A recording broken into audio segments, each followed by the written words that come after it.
Hi. Now we're going to go over your syllabus to make sure you're clear about what's going to be talking about and when things will be open or when they will be closed.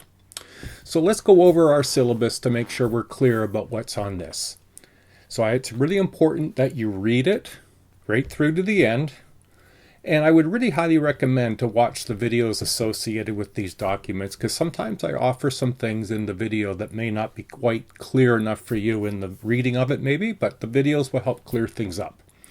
So as you can see on the first page, that for the most part it just gives you a bit of an overview.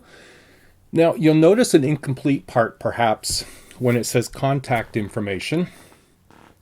Now on there, you can see where my email is, and I'll be posting my email all over the place, so please feel free to contact me anytime. But I also want to point out where it says virtual office. I've indicated that I'll make appointments or receive appointments in WebEx, Skype, or MS Teams. Now, I don't use Zoom. However, I will give you more detail on how to make these appointments if you're unfamiliar, and I'll post a video perhaps or something to that effect to give you an insight as to how to do that.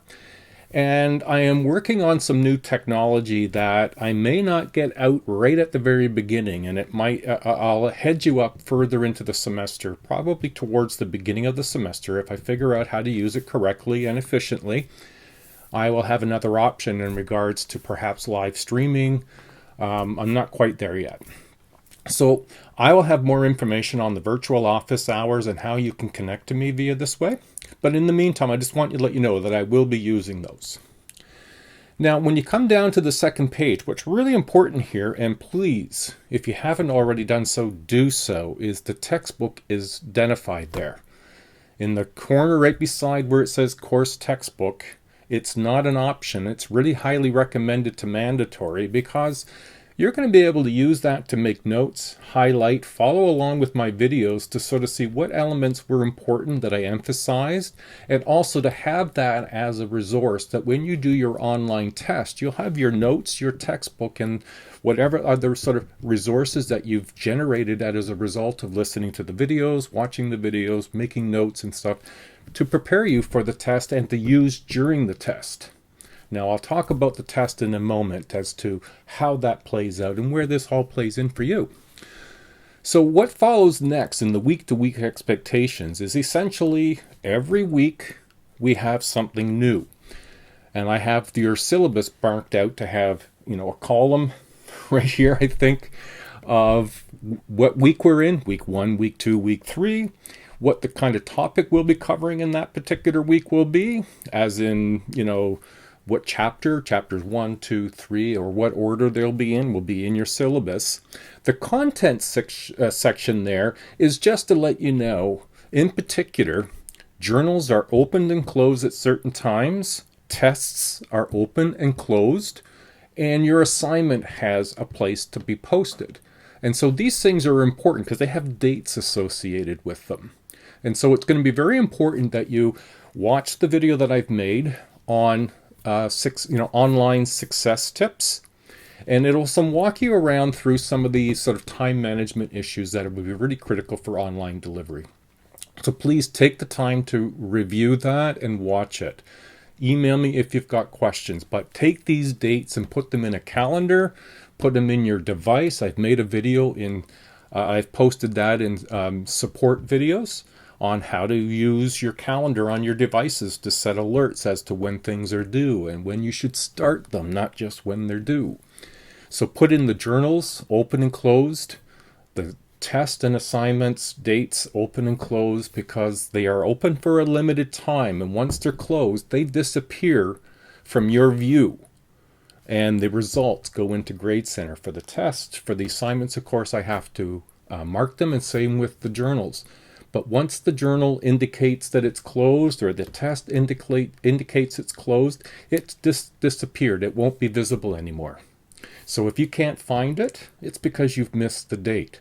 All the more reason to make sure you put your dates in a calendar and check regularly. Okay, let's carry on to page 3, and you again see more. Now note, study week is November 2nd to November 6th. That week, you're not expected to necessarily log in, although this might be an opportunity for you to get caught up on a few things, get ahead on a few other things.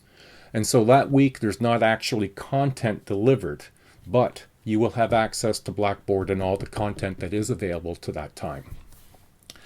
Now what follows, I've got 3 components. Now, one will be that you've got 3 tests and what the percentage for those tests combined are. So if you have 3 tests and there's 60%, and if you look at there's 3 tests, that means they're 20% each. Now what's important about the test is that they're either going to be multiple choice and true and false. There will be anywhere between 50 and 60 questions on a test. Now you're going to have a complete 3 hours to complete them over the course of 1 week, say a Monday through to a Friday, a Monday at 8 to a Friday at 5. Check your syllabus, because I think on the last test I've added a Sunday so that you could write your Gen Ed test on a Sunday while your other courses, core courses, might be offering to write them during the week of that last week in December. So make sure you check the dates. Now, the other thing to bear in mind, that when you start your test, you can start the test, say, Monday at 8. You're eager, you're ready, and you want to start. So you go into Blackboard, you go to the week where the test is living, you click on the link, and you begin your test. Now, you may complete the test in an hour, and you get a grade of 72%. And maybe that makes you quite happy. But maybe you felt like you could have done a better job. Well, you've still got 2 hours of your 3 hours left. So you might go back and review your notes a bit more, and then try your test on Wednesday. The remaining 2 hours will be there, and you write that test, and maybe now you get 81%. So that may have been an advantage for you. Now your time might be very snug, and you might find one attempt to be your best go. I just want you to know that if you're attempting one attempt, don't race through your test. You've got 3 complete hours, and you don't have to do it all at one time.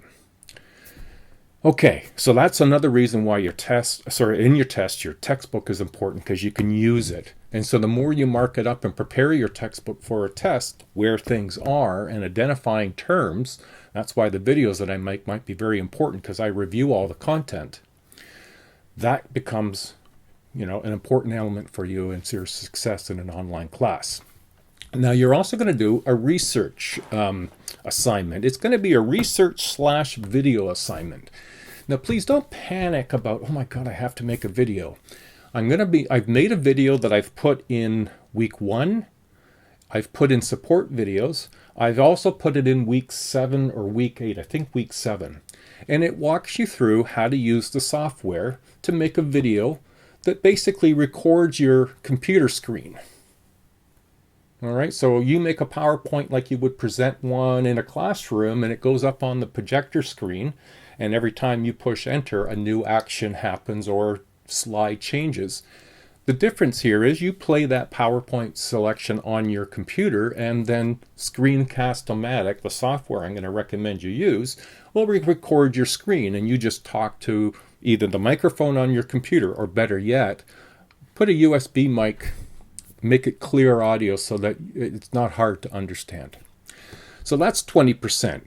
There's an assignment in the assignment and a syllabus and assignment folder in Blackboard. Read the document completely and watch the video that has me explain how to do it. And then there are 5 journals worth 20%, 5% each. 4% each. And you will be in those journals. They're open, and say it's open in week 3. It's open for 2 weeks, but it will always live. The entry point from the journal will always live in week 3. So you go to week 3, you click on it, you watch the video that I've provided for you, you reflect on it, and you provide me with 3 to 4 paragraphs of thought. Now, there's no absolute right and wrong. It's not being judged that way, and I provide a video that might be thought-provoking and gets you thinking. And it might have given you some insights into something you didn't otherwise know. Or maybe it's something that you've been aware of, but it gave you more information. Or maybe it's supporting something you really are familiar with and like or don't like. It's your place to express and to learn. Now, below that, I've indicated student support services. Now, because we're are online, and with the COVID restrictions, These services are available online, so please check your student portal for access, but also you find the links to emails, and they will help you best with how to serve you. If you have a disability of some sort, it's important to connect with Howard Davosky. He's within Student Services to help get the supports you need to equal the playing field in your post-secondary education. Following that, you'll see a link to college policies and regulations, rights and responsibilities, and you may find that very helpful for you to understand the sort of the intricacies of what your responsibilities are and what mine are, and how we will work through the semester. So that might be a useful resource. And then the last thing I've indicated is something that probably most of you are quite familiar with and don't do, but it's important that we acknowledge that plagiarism and academic honesty is really important. And as faculty, we check for that. So I would make sure you read this bit and do your best to adhere to academic honesty and not plagiarizing. Okay? So that's a quick overview of your syllabus. I hope you find this helpful. Please email me with questions, but please read the document carefully, put the dates in a calendar or your device, keep it regularly updated, and watch the videos. I make the videos to try to help explain things, and I hope they're helpful, but they're your choice, of course. All right, guys. Good luck, and we look forward to getting on with the semester. And I look forward to meeting some of you via email or through some sort of virtual office time. Okay, thanks, everybody. Bye for now.